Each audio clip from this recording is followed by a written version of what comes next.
Hi, everyone. Today, I want to talk about what to do if you have a lot of views on Etsy or lots of visits on Etsy, but no one's buying. And there could be a few different causes for this. And sometimes it's just outside our control, like the economy right now.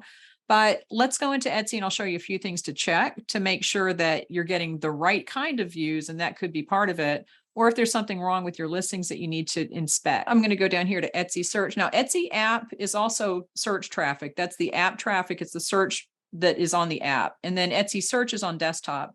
Etsy marketing and SEO is for offsite. It's Google. This is Etsy advertising on other platforms. So really it's this one and this one that you want to look at to see what keywords you're going to be found for. And that's where you're going to find that information. So we're going to start with Etsy search. So you want to go in and click on that and scroll down to the bottom. And I'm going to back this out into the least found visits. Okay. Because in general, the things that you're found for the most are going to be the most accurate and the most general. I want to see what else Etsy is showing me for that's a little weirder. So this is, this all looks okay. Just go through here to see if there's anything that shows up that doesn't make any sense to you, like cookies embeds. That's a little weird, but it's only one search. You just want to go through. This is not, I don't sell stamps. There's obviously going to be things that don't make sense to you. That's okay, as long as that's not the only thing that you're seeing. If you're seeing things that make sense, then it's not your SEO.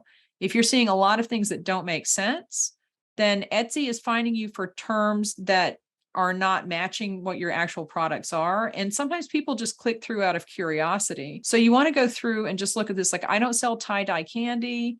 I don't sell edible money templates, and I do sell edible money, but not the templates for it. So as long as that's occasional, like if that's what you're seeing every now and then, but most of these are okay, then it's probably not your SEO that is preventing people from buying. But if all that you're seeing is weird keywords, then you might want to look at your titles and tags and your descriptions to see if the keywords that you have in there are making sense for Etsy. And that's a whole different thing. And I could talk about that in a different video, because it's hard to change Etsy once it decides that your listing is something, but it can be done. But I'll talk about that in another video. So let's say that your keywords are fine, right? And there's nothing wrong with that. And if you're in my Facebook group, you can ask people, can you go look at my shop? You can't link to it. We don't do links in the group, but you can put the name. People will go and look and just say, what do you think? Honestly, sometimes people tell me I have done everything I know how to do. I've done everything to help my shop improve. And I go to look at their shop and it's a hot mess. They don't have their titles. They don't have any tags filled out. They don't have an about section. Everything on this page matters to Etsy. And the photos matter, not to Etsy search necessarily, but to the customers. And like, this one is dark. I know I need to lighten it up, but I took it with my phone and I was like, yeah, I'll do it later. It's better not to do that.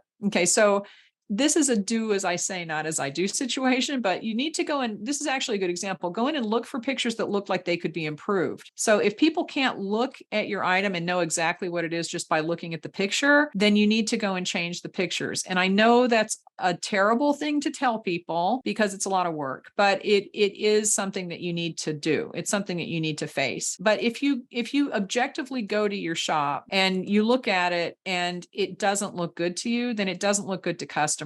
And if a customer sees these pictures in search results and it doesn't look good compared to other things in your category, then they're not going to click on your listing. So you need to make sure that your pictures look really good. Okay. Now let's say that your pictures are fine. The pictures are fine. What's going on? Let's click on this one just to go through to a listing. The next thing to check is to check if your price looks okay to you. And it should, because if you're pricing things correctly, it should be, what you need to charge to make a profit. And you shouldn't change it just because other people are charging less. I know that there are other people on Etsy charging less for this, but I'm not going to do this for less. Okay. And it does ship for free. That's where it is. It ships for free. Just make sure that everything looks okay. And you know what? Sometimes Etsy puts a 1-star review up at the top just because they tend to move reviews around. They experiment with that kind of thing. And that could be what stops your sales. If you have bad reviews that are sitting right there in front of people, that's going to hurt you. And even if you have other reviews, but especially if you have one-star review and that's the only review you've ever gotten, that's going to hurt. So then you have to go, try to get more people to review your stuff, send out messages or whatever and just ask customers to do that. That's not really something you can 100% control, but that could be the reason. It could be the reason people aren't buying. You need to check your description to make sure it's clear and it's not confusing. And if you've got 20,000 variations that people have to choose from, sometimes that will make people afraid to buy, and because they don't want to make a decision and they just skip over to somebody who only has 3 choices. So sometimes fewer choices can help. There's just a lot of things that are like mechanical, technical things in a listing that can appeal to customers or just make them not want to buy it. So take a look, and you might want to go and search. Let's do edible leaves. Just search on Etsy to see if your listings come up and how do they compare to the ones around them. Okay, so here's someone selling them for $14. I don't know if that's, I don't know if they're charging shipping. We could go through and check, but, just do a little competitor analysis by searching and seeing what comes up. By that, I don't mean to go and copy what they're doing. Like, I'm not going to drop my price to $14. These are gum paste. These are not wafer paper. So if you're selling one thing and everybody else is selling something that's similar but made from something different, maybe that's why you're not selling it. You really have to go in and do a reality check on Etsy to see what the competition looks like after you check your own listing to make sure that it looks good to you. And like I said, ask a friend, ask someone who doesn't sell anything online, because they're going to give you pretty good advice as a customer who doesn't have any knowledge of the setup. And sometimes when we ask other sellers, you're going to get advice, but it might not apply to you because they're coming at it from their own perspective. But it's always good to ask, get a neutral opinion of somebody who doesn't sell your kind of stuff, but then go to Etsy and see what else comes up. If you're the highest price, maybe that's why you're not selling it. So you might want to try putting them on sale to see if that attracts more people. And if they start selling at that lower price and they don't sell at the higher price, then you need to think about whether your price is too high. Don't drop your prices just because of that, but you need to be realistic. And maybe depending on what you're selling, Etsy might not be the right platform, because sometimes in certain categories, there are tons of undercutters that come in and they're just selling things at dirt cheap prices. They're probably not making much money on any of it anyway, but they're probably not making it themselves.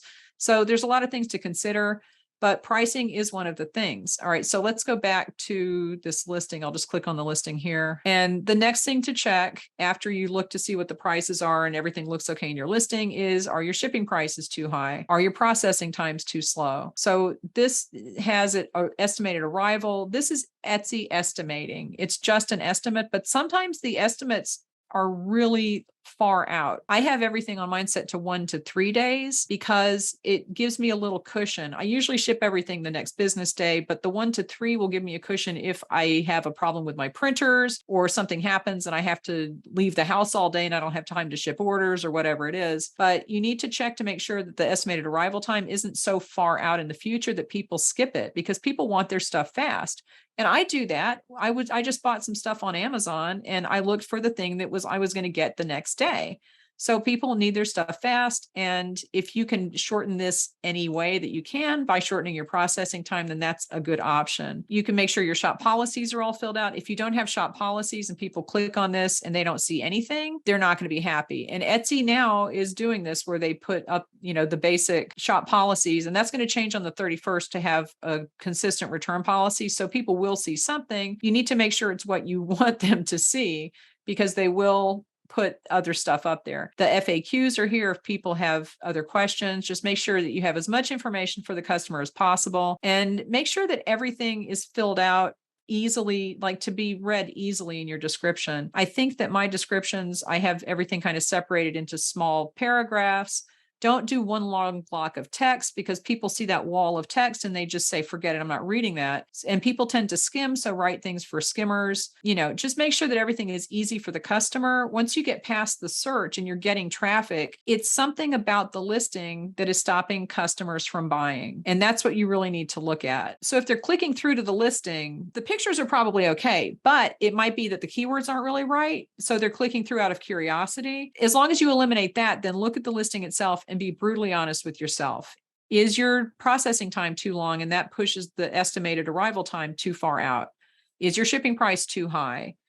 Is your price of your item so out of line with everything else that people have cheaper options somewhere else? You have to be honest with yourself. It's difficult, I know, and that's why it's a good idea to ask someone else to take a look at it. So leave me any questions, give this video a thumbs up. I hope it was helpful, and I will talk to you later.